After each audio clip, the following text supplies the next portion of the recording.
and unprintable words like mjinga, mshenzi, shetani, like he used in Turkana, na zingine kama, and others like ananitafuta kwani ananifuatafuata, sorry, let me come again.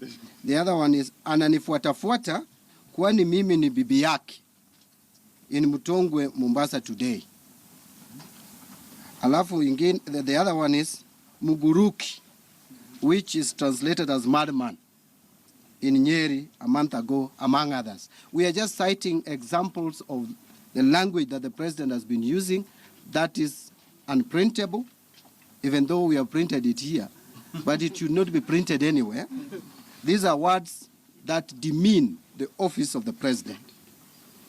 Going to counties to insult, intimidate, and harass governors who are working around the clock to ensure service delivery to the people is unacceptable. For some time now, Jubilee has been claiming that Turkana County received 50 billion from the national government. We challenged the Jubilee regime to provide this data. In Mombasa, they claimed the county government has so far received 40 billion. We again challenge them to provide the evidence to this. These are utter lies. Three things cannot be hidden here in Kenya today.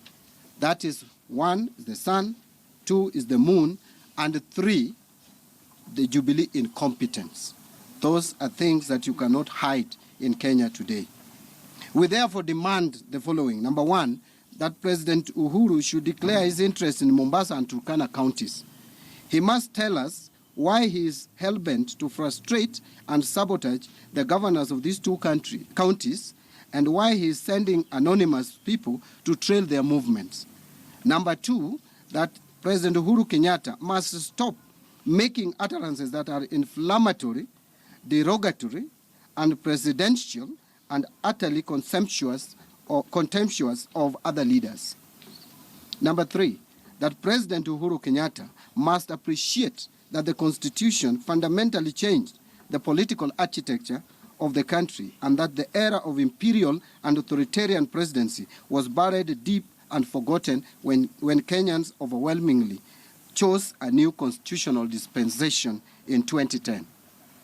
Number 4, that the Jubilee administration must stop frustrating, harassing, and intimidating governors, especially those who have outrightly rejected their overtures and goodies to hoodwink them on their side.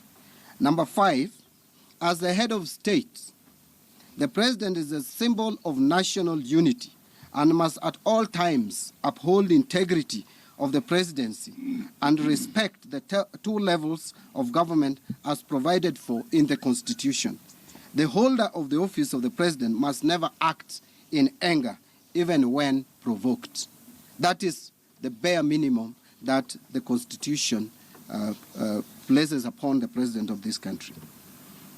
Finally, what we are not ready for and will not accept is a regime taking us back to the dark era that we fought so hard to come out of. The scars are still fresh for many families. We reject Jubilee intimidation.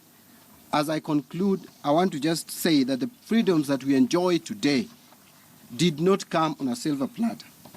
The freedom that we enjoy today, many Kenyans sacrificed for the same.